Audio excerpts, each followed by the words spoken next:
thoughts on suicide? Suicide is a thing that is very out there in our society. It's the third leading cause of death in adolescents between ages 17 and 25. And it's like, it impacts anybody in the community. Like, for example, when I was a freshman in high school, I was on the football team, and one of the football players committed suicide, and literally everybody in our community like came out to his funeral. Like not just the people in the school, not just the football team. Literally everybody in the community came to his funeral. All right, so obviously suicide affects more than those who commit it. Mm-hmm. And we know this. And as a freshman on Bowling Green's campus, you've decided to start an organization. Yep. Can you give us the name of the organization, kind of a little background on what you guys are trying to do? I can. The name is called Outreach BG, and we are a group that's here to like prevent suicide and help people that are struggling, that are in need. It's like an AA type of thing where literally anybody can come in and join our group. Like talk about their day, give us a story, like say something good, like help others, give us ideas about what we can do to help people in the community and stuff like that. All right, so you started this organization. What was your main reasons to start this organization? You kind of realized something that wasn't here on campus, and you decided to do it. Well, it was about 5 weeks into the school, and my pledge brother Zachary Spence actually put something on Facebook about creating a suicide prevention group, and I saw that, and like that hit me home because I've tried to commit suicide before, and I've lost 3 people to suicide in my life, and it's something like nobody should live through because it literally affects every part of your body and every part of your mind. Like you think, what could I have done to save them?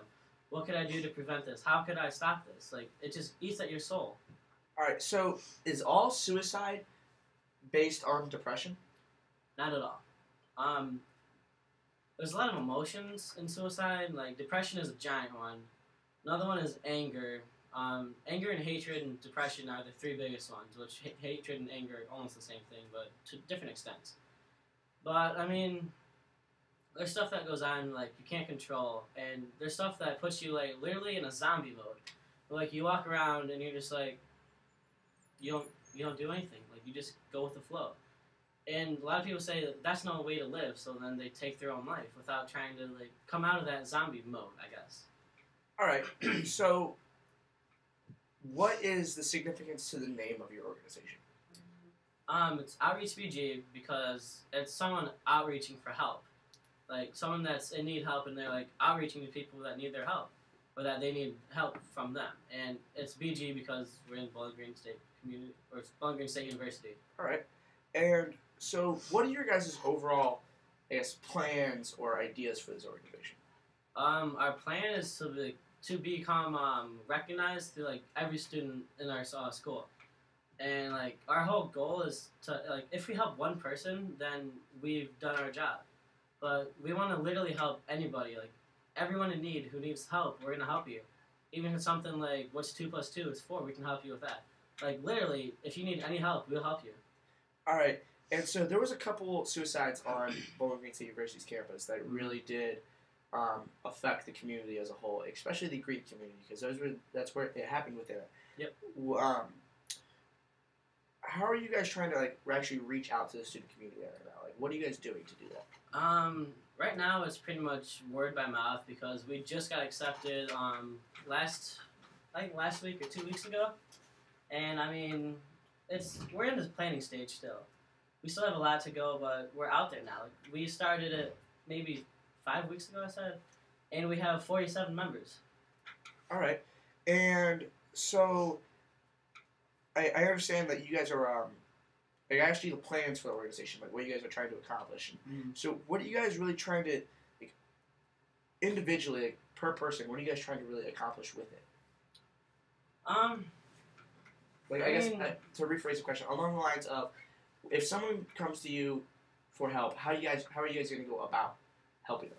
Well, pretty much, if you come to me and say, like, Kyle, I need to talk to you about my day, I'll ask you, like, Blake, what happened? Like, what's wrong? What do I need to do for you, buddy? But if someone comes and they're like, I feel like cutting, I feel like committing suicide, I feel like bringing a gun to school, the cutting thing, I'm not in grounds to report that or anything, But like I can talk to them and say, look, you don't want to do that. You don't want to cause self harm because it'll only bring more pain to you. But if someone says I want to commit suicide, I have to like reach out to a counselor and get them help that they need. And if someone says that they need or they want to bring a gun to school or like kill somebody, then that's automatically call the police and keep them in our watch no matter what. Same thing with if they want to commit suicide, we don't have to report that to the police, but we have to keep them in our watch and like we have to keep in touch with the counselor and keep track on them. All right. If they're putting someone else in danger, that's automatically we have to report that and keep them like within our sight. All right. So you keep mentioning counselors. So you guys are a recognized organization on Bowling Green's campus, as well as I believe a nonprofit. Yes. And so, can you really explain to me like how you guys went about doing that? Well, that's a really interesting story, I guess. We met one day at the Falcon's Nest. It was a group of 10 people, and we said, look, we want to create this. What do we do about creating this? And then, excuse me, we chose like executive positions.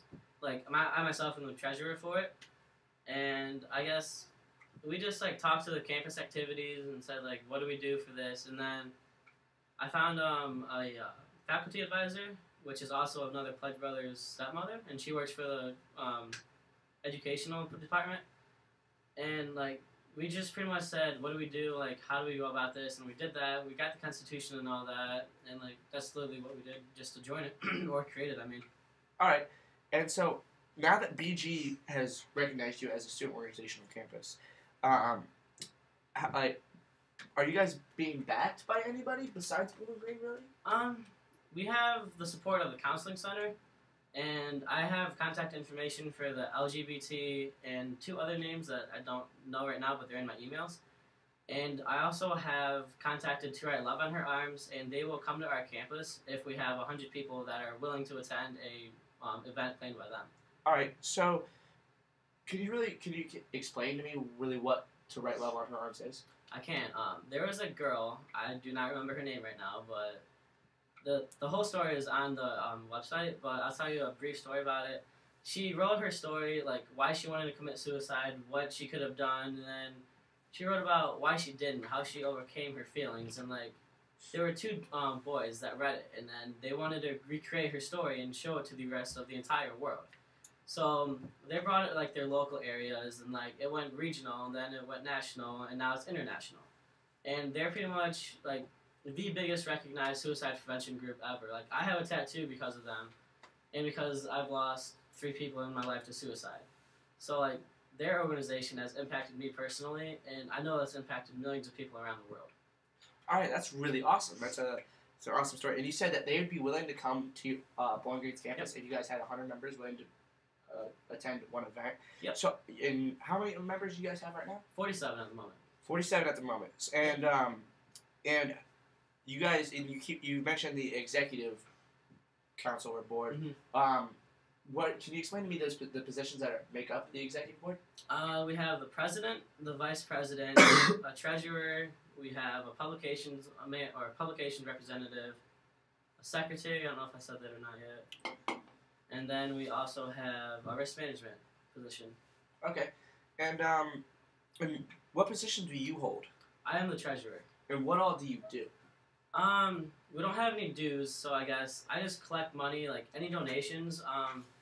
Me and my mother have actually been selling candy bars back home to like raise money for our group, and she's also done a Pampered Chef or a fundraiser for it. So I mean, awesome. I'm in charge of money that we have. We have a little bit of money right now, like to begin working, but nothing major right now. All right, so you guys are accepting donations, and yes. If someone was willing to donate, how would they go about so? I guess I could just talk to anybody in the group. I mean, I'd prefer if they came to me personally because I can take it and put it directly into the account. But I mean, that's pretty much it. Like, just contact anybody in the group and then. Have you guys thought of possibly putting up an online fundraising page? I actually have one set up. It's not out there right now, but like, cause I'm still like creating it with the pictures, like explaining our story and all that stuff. All right, and so what are some of like the benefits or things you get out of being a member of this organization? For me, it's just the feeling of helping somebody. Cause I mean, like I said, I've lost 3 people in my life in suicide, and I just want to be here for anybody in life. Cause I personally overcome a suicide attempt as well, and I mean, it hurts living like that and knowing that you could have done something to save someone's life. And like a story behind me is my friend Morgan. She killed herself last year, and she talked to me about it. She told me she wanted to, and I was talking to her about the good things in life and showing her life is good. And then she left a note the next day saying that she appreciated me talking to her, and like she admired that I was talking to her about life, and I wanted to make her stay in life. But she killed herself, and like it hurts me every single day because I could have done more to talk to her. I could have done more to show her about life, but I couldn't do enough to save her life, and it hurts me every single day. I understand where you're coming from there, and um, now you tell the story of your friend, and and a lot of suicides don't happen at like an opportune time, like during business hours. I guess you could say. So, are you guys possibly thinking of setting up a calling center? We are, and we also have our numbers are exchanged to everybody in the group. So if someone's talking to somebody and like it's really late, say it's 1 o'clock in the morning, and you have like an 8 a.m. class, then you can say, "Can you please talk to my friend Kyle? He's up late. I know he's up late all the time." So then they would text me, and I'd be like, "Yes, my name is Kyle. Can you tell me your story? What can I do to help you?" But like that's pretty much what we're doing right now. But eventually, we want to have like an office on campus or off campus, and we want to we want to have someone there like at all times of the day, like at night, in the morning, like in the afternoon, whenever you want to talk to somebody, you can talk to them. So, are you guys planning on becoming certified counselors? Um, that's a good question. There's training centers through like counseling center, and like we learn about stuff like what we have to report, what we don't have to report. And our risk management position is actually a certified counselor, and pretty much anything that we have questions about, we talk to him about it. Okay, so that's it's got to be nice to have a certified counselor on your board. So I guess my next question is what would be the best outcome or future for this organization in your eyes? Well, I mean, it's local right now in their college, but in my eyes, I want to see this group become something like To Write Love in Her Arms, like national or like international if possible. Like, I want us to be recognized. I want us to be like a group anyone can talk to. Like, something they need help, then we can help you. Like, I just want that. I want to help as much people as I can. And the niche that you guys have with your organization and possibly becoming national or internationally recognized is your students. And why do you think that helps you so much? Well, I mean, our students, there's, I believe, 20,000 students on campus, something like that. And they're from everywhere. Like, there's people from other countries. Like, if we get big enough and, like, they support our cause, they can tell people back home and, like, then we can get calls from, like, anywhere in the world and say, "Hey, we need help. Can I talk to you?" And like, "Yeah, and I really appreciate that you're calling me instead of the local area." I mean, that would be the best feeling for me. Like, the best feeling. Yeah, and do you think it's a good thing that since the organization is run by students, that students would be talking to students rather than counselors?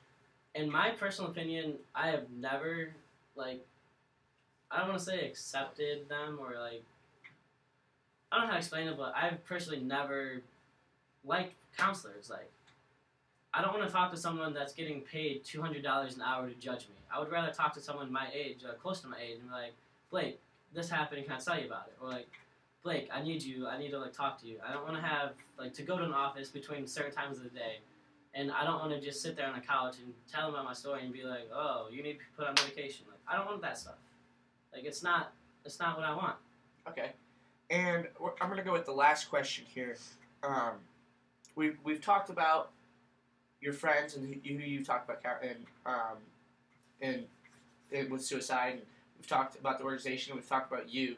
Now, can you tell me just kind of how To Write Love on Her Arms inspired you to kind of help create this organization?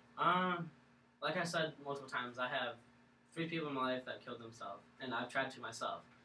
And I mean, it's just something there that's like giving me faith because there's so many people that want to help people in life.